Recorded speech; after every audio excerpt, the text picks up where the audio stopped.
Hi all, welcome to I Plus. ഞാൻ അക്ഷര.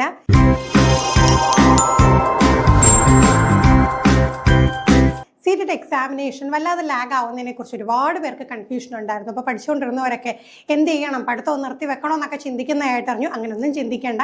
Exam അവർ കുറച്ച് പോസ്റ്റ്പോൺ ചെയ്തെങ്കിലും കൃത്യമായിട്ട് തന്നെ നടക്കും. അപ്പോൾ നമുക്ക് ഇപ്പോൾ നിലവിൽ ഒരു FAQ അപ്ഡേറ്റ് ചെയ്ത് കഴിഞ്ഞ ദിവസം ഒഫീഷ്യൽ വെബ്സൈറ്റിൽ FAQ അപ്ഡേറ്റ് ചെയ്ത് വന്നിട്ടുണ്ടായിരുന്നു. ഈ ഒരു എക്സാം അപ്ലൈ ചെയ്യുന്നതുമായിട്ട് ബന്ധപ്പെട്ടുള്ള സംശയങ്ങളൊക്കെ പൂർണ്ണമായിട്ടും മാറാൻ വേണ്ടിയിട്ടുള്ള രീതിയിലുള്ള ഒരു FAQ അപ്ഡേഷനാണ് വന്നിട്ടുള്ളത്. അതിൽ പറഞ്ഞേക്കുന്ന ബേസിക് ആയിട്ടുള്ള കാര്യങ്ങൾ നമുക്ക് ജസ്റ്റ് ഒന്ന് നോക്കാം. ഇതുവരെ ഇൻഫർമേഷൻ ബുള്ളറ്റിൻ വന്നിട്ടില്ല. വന്നു കഴിഞ്ഞാൽ അപ്പോൾ തന്നെ നമ്മുടെ ചാനൽ കൃത്യമായിട്ട് അപ്ലോഡ് ചെയ്യുന്നതാണ്. ഓക്കെ, അപ്പോൾ ഇൻഫർമേഷൻ ബുള്ളറ്റിൻ വരുമ്പോൾ അതിൽ ഓൾറെഡി എക്സാം ഡേറ്റും എല്ലാ കാര്യങ്ങളും ചേർത്തിട്ടാണ് വരുന്നത്. ആ ഒരു താമസം കൊണ്ടായിരിക്കാം അവർ ഇപ്പോൾ പെട്ടെന്ന് ഒരു FAQ അപ്ഡേഷൻ വരുത്തിയിട്ടുള്ളത്. നോക്കാം. നമുക്ക് ജസ്റ്റ് പറഞ്ഞിട്ടുള്ളത് what are the qualification for applying for seated എന്നുള്ളതാണ്. നമ്മുടെ സീറ്റഡ് വെബ്സൈറ്റിൽ ബുള്ളറ്റിൻ വരുന്ന സമയത്ത് കൃത്യമായിട്ട് പറഞ്ഞിട്ടുണ്ട്. അത് ഓൾറെഡി വന്ന ബുള്ളറ്റിലുള്ള കാര്യം തന്നെയാണ്. ഇപ്പോൾ ആർക്കൊക്കെയാണ് സീറ്റഡ് പേപ്പർ 1, ആർക്കൊക്കെയാണ് സീറ്റഡ് പേപ്പർ 2, അങ്ങനെയൊക്കെയുള്ള കാര്യങ്ങളുള്ളതാണ്. പിന്നെ am I eligible for seated as per my acquired qualification? എനിക്ക് അക്വയർഡ് ക്വാളിഫിക്കേഷൻ അനുസരിച്ച് ഞാൻ എന്താണ് ഈ ഒരു സീറ്റഡ് എക്സാമിനേഷൻ എലിജിബിൾ ആണോ എന്നുള്ള രീതിയിലുള്ള ഡൗട്ട് ഒരുപാട് പേര് ചോദിക്കാറുണ്ട്. അപ്പോൾ എന്താണ്, നമുക്ക് മിനിമം ക്വാളിഫിക്കേഷൻ നമുക്കറിയാലോ. ഈ ഒരു അധ്യാപക ജോലിയിലോട്ട് പോകണമെന്നുണ്ടെങ്കിൽ നമുക്ക് തീർച്ചയായിട്ടും ചില ക്വാളിഫയിങ് എക്സാമിനേഷൻസ് പാസ്സാകേണ്ടതുണ്ട്. മിനിമം ക്വാളിഫിക്കേഷൻ അത് നേടേണ്ടതുണ്ട്. അത്തരത്തിലുള്ള മിനിമം ക്വാളിഫിക്കേഷനാണ് സീറ്റഡ് എന്ന് മനസ്സിലാക്കുക. സെൻട്രൽ ടീച്ചേഴ്സ് എലിജിബിലിറ്റി ടെസ്റ്റ് എന്ന് പറയുമ്പോൾ സെൻട്രൽ ലെവലിൽ നമുക്കപ്പോൾ ഒരു പർട്ടിക്കുലർ സംസ്ഥാനത്തല്ല, ഇന്ത്യ ഒട്ടാകെ നമുക്ക് ആപ്ലിക്കബിൾ ആയിട്ടുള്ള രീതിയിലുള്ള മിനിമം ക്വാളിഫിക്കേഷനാണ് ഈ ഒരു ടീച്ചിങ് ജോലിക്ക് വേണ്ടിയിട്ടുള്ള മിനിമം ക്വാളിഫിക്കേഷനാണ് സീറ്റഡ് എന്ന് മനസ്സിലാക്കുക. അപ്പോൾ എന്ത് ചെയ്യണം, ഈ എലിജിബിലിറ്റി നമ്മൾ അപ്ലൈ ചെയ്യുന്ന സമയത്ത് ഇപ്പോൾ ഓരോ കാറ്റഗറി എടുക്കുമ്പോൾ TTC അല്ലെങ്കിൽ DLED ബാക്ക്ഗ്രൗണ്ടിലുള്ളവർക്ക് കാറ്റഗറി 1 പേപ്പർ 1, പിന്നെ ഡിഗ്രി B.Ed ബാക്ക്ഗ്രൗണ്ട് ഉള്ളവർക്ക് പേപ്പർ 2 എന്നൊക്കെയുള്ള ആ ഒരു ക്വാളിഫിക്കേഷൻ ഉള്ളത് നമ്മൾ അപ്ലൈ ചെയ്യുന്ന സമയത്ത് തന്നെ നമ്മുടെ ഡീറ്റെയിൽസ് ചോദിക്കും. അപ്പോൾ അതനുസരിച്ചുള്ള ഒരു പേപ്പറിനാണ് നമ്മൾ അപ്ലൈ ചെയ്യേണ്ടത്. അടുത്ത after qualify the seated am I eligible for getting a job എന്നുള്ള കാര്യം. ഈ ഒരു സംഗതി പലപ്പോഴും ഡൗട്ടുള്ള കാര്യമാണ്. എനിക്ക് സീറ്റഡ് ഉണ്ട്, അപ്പോൾ എനിക്ക് ജോലി ഉറപ്പായിട്ടും കിട്ടും. സംഗതി എന്താണ്, മിനിമം ക്വാളിഫിക്കേഷനാണ്. ആ ഒരു ക്വാളിഫിക്കേഷൻ ഉള്ളവരെ മാത്രമേ എംപ്ലോയ്മെൻറ്റിന് പരിഗണിക്കൂ എന്നതാണ് നമ്മളവിടെ മനസ്സിലാക്കേണ്ടത്. പിന്നെ ഈ സീറ്റഡ് പാസ്സായി കഴിഞ്ഞാൽ CBSE ജോലി തരുമോ എന്നുള്ള ഒത്തിരി പേർ കൺഫ്യൂഷൻ ഉള്ളതാണ്. സംഗതി CBSE നടത്തുന്ന എക്സാമിനേഷനാണ്, ഒക്കെ ശരിയാണ്. പക്ഷേ എന്താണ്, എക്സാം കണ്ടക്ട് ചെയ്യുന്ന ഒരു അതോറിറ്റി മാത്രമാണ് CBSE. ഇപ്പം നമുക്കറിയാമല്ലോ, സെൻട്രൽ ലെവൽ സ്കൂളുകൾക്കും പിന്നെ മിക്കവാറും ഇപ്പം മിക്ക സംസ്ഥാനങ്ങളിലും CBSE സ്കൂളുകളിലും ഒക്കെ എന്താണ് സീറ്റഡ് വേണം എന്നുള്ള ഒരു എലിജിബിലിറ്റി കൊണ്ടുവന്നിട്ടുണ്ട്. ആ ഒരു വസ്തുത നിങ്ങൾ മനസ്സിലാക്കി വെക്കാം. പിന്നെ നിലവിൽ നമുക്ക് എത്ര അറ്റംപ്റ്റ് വേണമെങ്കിലും ചെയ്യാവുന്നതാണ്. അപ്പോൾ ഇത്ര ലിമിറ്റഡ് എന്ന് പറഞ്ഞ് അറ്റംപ്റ്റ്സ് ഇല്ല, എത്ര അറ്റംപ്റ്റ് വേണമെങ്കിലും നമുക്ക് ചെയ്യാവുന്നതാണ്. പിന്നെ വാലിഡിറ്റിയുടെ കാര്യം, മുമ്പ് നമുക്ക് ആ ഒരു ഫ്രെയിം വർക്ക് വന്ന സമയത്ത് 7 വർഷം, പിന്നെ അത് കഴിയുമ്പോൾ വീണ്ടും കേറ്റഡ് എക്സാമിനേഷൻ ആണെങ്കിലും ഒക്കെ എന്താണ് വീണ്ടും എഴുതി ആ എലിജിബിലിറ്റി നിലനിർത്തണമെന്നുള്ളതുണ്ടായിരുന്നു. പക്ഷേ ഇപ്പം നിലവിൽ എന്താ മനസ്സിലാക്കേണ്ടത്, നമുക്ക് ലൈഫ് ടൈം വാലിഡിറ്റിയാണ്. ഒരു തവണ നമ്മൾ സീറ്റഡ് എക്സാമിനേഷൻ എഴുതി പാസ്സായെങ്കിൽ അത് ലൈഫ് ടൈം വാലിഡാണ്. ദെൻ അടുത്തത് മറ്റുള്ളവർക്ക് പലപ്പോഴും ചോദിക്കുന്ന ഒരു ഡൗട്ടാണ്, ഓൾറെഡി സീറ്റഡ് എക്സാമിനേഷൻ പാസ്സായി, ഇനി ഞാൻ സീറ്റഡ് എഴുതേണ്ടതുണ്ടോ? കേറ്റഡ് എക്സാമിനേഷൻ്റെ കാര്യത്തിൽ നമുക്കറിയാം, ഒരു തവണ പാസ്സായി കഴിഞ്ഞ് പിന്നെ നമുക്ക് വീണ്ടും അപ്ലൈ ചെയ്യാനായിട്ട് പറ്റില്ല. ആ ഒരു സ്കോർ അവിടെ കഴിഞ്ഞു. പക്ഷെ സീറ്റഡിൽ നമുക്കൊരു കാര്യമുണ്ട്, സ്കോർ നമുക്ക് എന്ത് ചെയ്യാൻ പറ്റും, മോഡിഫൈ ചെയ്യാൻ വേണ്ടിയിട്ട്, ഇൻക്രീസ് ചെയ്യിക്കാൻ വേണ്ടിയിട്ട് എത്ര വട്ടം വേണമെങ്കിലും എന്താണ് റെസ്ട്രിക്ഷൻ ഇല്ലാതെ നമുക്ക് എന്ത് ചെയ്യാൻ പറ്റും, അപ്ലൈ ചെയ്യാനായിട്ട് പറ്റും. പിന്നെ പേപ്പർ 1 പേപ്പർ 2 ഡിഫറെൻറ്റ് സൈക്കിൾസിൽ, ഇപ്പോൾ ഈ ഒരു സൈക്കിളിൽ ഞാൻ പേപ്പർ 1 അപ്ലൈ ചെയ്തത്, അടുത്ത തവണ വേണമെങ്കിൽ എനിക്ക് എന്ത് ചെയ്യാം, പേപ്പർ 2 അപ്ലൈ ചെയ്യാം, വേണമെങ്കിൽ 2 അപ്ലൈ ചെയ്യും. അതിലെങ്കിലും ഒരു പ്രോബ്ലം ഇല്ല. ഇതൊക്കെ ഇവർ മുൻകൂട്ടി പറയുന്നത് എന്താണെന്ന് വെച്ച് കഴിഞ്ഞാൽ, അപ്ലൈ ചെയ്ത് കഴിഞ്ഞാൽ പിന്നെ നമുക്ക് ഇതൊന്നും തിരുത്താനായിട്ട് പറ്റില്ല.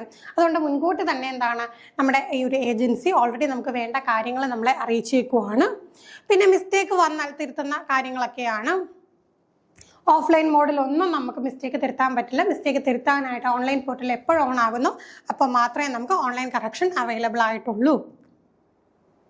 പിന്നെ eligibility certificate and mark sheet പലപ്പോഴും പല വീഡിയോസിൽ നമ്മൾ റിപ്പീറ്റ് ചെയ്ത് പറഞ്ഞിട്ടുള്ള കാര്യമാണ്.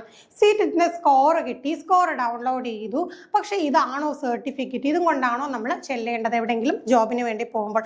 നിങ്ങൾ കൃത്യമായിട്ട് മനസ്സിലാക്കുക, ഡിജി ലോക്കറിൽ തീർച്ചയായിട്ടും നിങ്ങൾ അക്കൗണ്ട് എടുക്കേണ്ടതാണ്. അവിടെ നിങ്ങളുടെ ബേസിക് ഡീറ്റെയിൽസ് കൊടുക്കേണ്ടതാണ്. അപ്പോൾ ഇത് എവിടെയാണ് സർട്ടിഫിക്കറ്റ് വരിക? ഡിജി ലോക്കറിലാണ് നിങ്ങൾക്ക് സർട്ടിഫിക്കറ്റും എലിജിബിലിറ്റി സർട്ടിഫിക്കറ്റും മാർക്ക് ഷീറ്റും ലഭിക്കാം.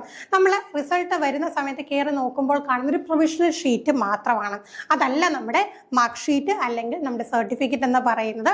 നിങ്ങൾ ഡിജി ലോക്കർ അക്കൗണ്ട് എടുക്കുക, അക്കൗണ്ടിൽ നിങ്ങളുടെ ഡീറ്റെയിൽസ് കൊടുക്കുക, ആധാറും ഒക്കെ ആയിട്ട് ആധാറും ഫോൺ നമ്പറുമായിട്ടൊക്കെ കണക്ട് ചെയ്തിട്ടാണ് നമ്മൾ ഡിജി ലോക്കർ അക്കൗണ്ട് എടുക്കുന്നതും. നമ്മുടെ ബേസിക് ഡീറ്റെയിൽസ് എല്ലാം കൊടുക്കുന്നു. പിന്നെ നമ്മൾ എന്താണ് ഈ പറയുന്ന സീറ്ററ്റിൻ്റെ കാര്യങ്ങൾ സെർച്ച് ചെയ്ത് നമുക്ക് നമ്മുടെ സർട്ടിഫിക്കറ്റ്സ് നമുക്ക് ഓൾറെഡി നമ്മൾ നേടിയിട്ടുള്ള കാര്യങ്ങളുടെ എല്ലാം സർട്ടിഫിക്കറ്റ് ഡൗൺലോഡ് ചെയ്യാൻ പറ്റും. ആ കൂട്ടത്തിൽ എന്താ ഈ നമ്പർ അടിച്ചു കൊടുത്തിട്ട് നമുക്ക് എന്ത് ചെയ്യണം, ഡൗൺലോഡ് ചെയ്തെടുക്കണം. അല്ലാതെ സർട്ടിഫിക്കറ്റ് നമുക്ക് പോസ്റ്റ് വഴിയോ ഒന്നും ലഭിക്കുന്നതല്ല.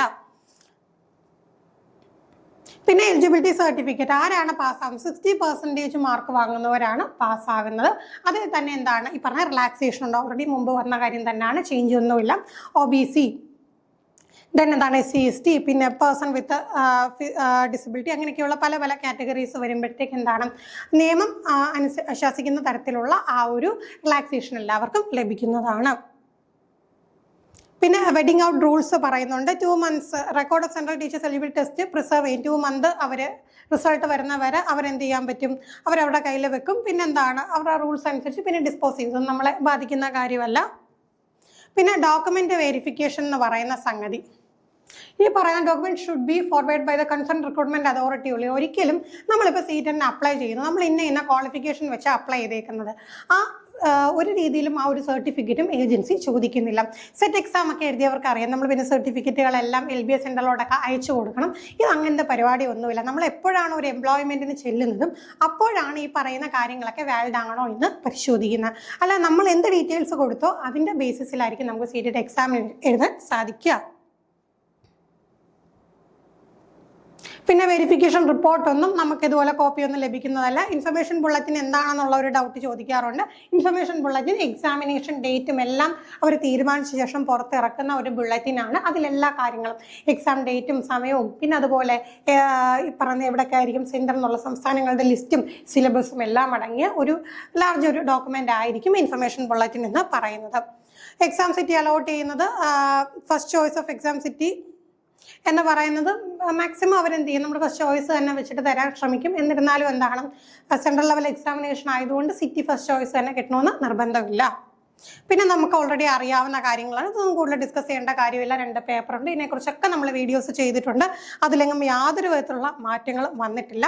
പിന്നെ ഡിഫറൻ്റ്ലി ഏബിൾഡ് കാൻഡിഡേറ്റ്സ് ആണെങ്കിൽ സ്ക്രൈബിൻ്റെ കാര്യം, കോമ്പൻസേറ്ററി ടൈമിൻ്റെ കാര്യവും എല്ലാം വ്യക്തമായിട്ട് നമുക്ക് നിലവിലുള്ള റൈറ്റ് പേഴ്സൺ വിത്ത് ഡിസബിലിറ്റി ആക്ടിൽ പറഞ്ഞത് പ്രകാരമുള്ള എല്ലാ തരത്തിലുള്ള സഹായങ്ങളും അവർക്ക് എന്താണ് കൃത്യമായിട്ട് കിട്ടുന്നതാണ്.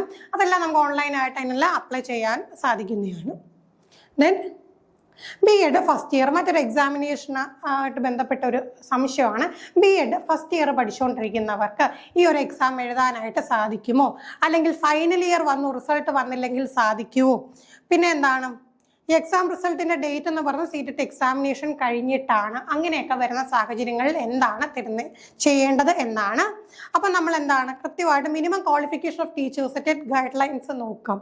അപ്പോൾ ആ ഗൈഡ് ലൈൻസിൽ പറഞ്ഞതനുസരിച്ച് അത് നിങ്ങൾ പഠിച്ചപ്പം ഇതിപ്പോൾ പല പല സെക്ഷനായിട്ട് B.Ed വരും, പിന്നെ എന്താണ് ഈ പറഞ്ഞ പോലെ TTC അല്ലെങ്കിൽ DLED വരും. പല പല സെക്ഷൻ ആയതുകൊണ്ട് നമുക്ക് എന്താണ് ഓരോന്നിനും വ്യത്യസ്ത എലിജിബിലിറ്റി ആയതുകൊണ്ട് കൃത്യമായിട്ട് നിങ്ങൾ എന്ത് ചെയ്യാം, മിനിമം ക്വാളിഫിക്കേഷൻ ഓഫ് ടീച്ചേഴ്സ് അവരുടെ വെബ്സൈറ്റ് പറഞ്ഞിട്ടുണ്ട്. NCT ഗവൺമെൻറ് അതിൽ ആക്ട് ആൻഡ് റെഗുലേഷൻസ് നോക്കിയിട്ട് അതിൽ പ്രിസ്ക്രൈബ്ഡ് ആയിട്ടുള്ളതുമായിട്ട് ഒത്തുപോകുന്നു എന്ന് നോക്കിയിട്ടാണ് നിങ്ങളുടെ എലിജിബിലിറ്റി തീരുമാനിക്കേണ്ടത്.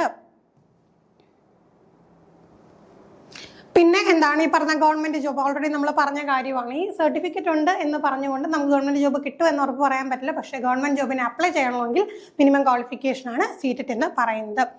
പിന്നെ വെരിഫിക്കേഷനൊക്കെ നടത്താനായിട്ട് എത്ര സമയം എടുക്കും എന്നുള്ളത് നമ്മളെ ബാധിക്കുന്ന കാര്യങ്ങളല്ല. കോമൺ MCQs ആയതുകൊണ്ട് അവർ ആഡ് ചെയ്തിട്ടേ ഉള്ളൂ.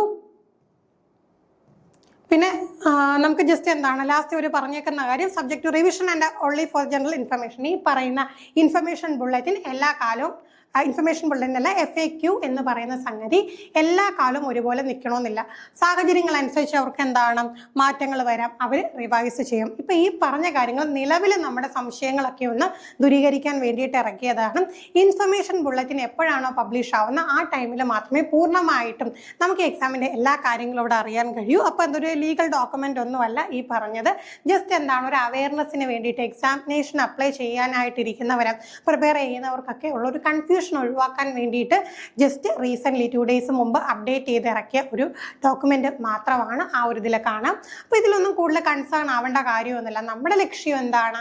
നല്ല രീതിയിൽ പ്രിപ്പയർ ചെയ്യുക. എക്സാം ഒരു ഇത്തിരി പോസ്റ്റ്പോണ്ട് ചെയ്തെന്നും പറഞ്ഞുകൊണ്ട് ഒരിക്കലും പഠനം പിന്നോട്ട് കൊണ്ടുപോകാനായിട്ട് പാടില്ല. നമുക്ക് I+ൽ സീറ്റഡ് പേപ്പർ 1-ൻ്റെയും പേപ്പർ 2-ൻ്റെയും ക്ലാസ്സുകൾ അവൈലബിൾ ആണ്. നമ്മുടെ ചാനലിലാണെങ്കിലും ഒരുപാട് വീഡിയോസ് പ്രീവിയസ് ക്വസ്റ്റ്യൻസ് നമ്മൾ ഒരുപാട് ഡിസ്കസ് ചെയ്യുന്നുണ്ട്. അതൊക്കെ നിങ്ങൾ എന്താണ് മാക്സിമം യൂട്ടിലൈസ് ചെയ്യുക. നിങ്ങൾക്ക് കുറച്ചധികം സമയം കിട്ടിയിട്ടുണ്ടെങ്കിൽ അതിനൊരു ബോണസ് ആയിട്ട് കണ്ടുകൊണ്ട് നിങ്ങൾ പഠിക്കും. അല്ലാതെ എക്സാം ലാഗ് ആവുന്നു എന്നോർത്ത് ഒരിക്കലും നിങ്ങൾ എന്താണ് വിഷമിച്ച് പെസിമിസ്റ്റിക് ആവാതെ എന്ത് ചെയ്യാം, ഈ കിട്ടിയ ഒരു ടൈമിനെ ബോണസ് ആയിട്ട് എടുത്തുകൊണ്ട് നല്ല രീതിയിൽ പ്രിപ്പയർ ചെയ്യുക. പഠനം നല്ല രീതിയിൽ മുന്നോട്ട് പോകട്ടെ. മറ്റൊരു വീഡിയോയുമായി വീണ്ടും കാണാം. Thank you.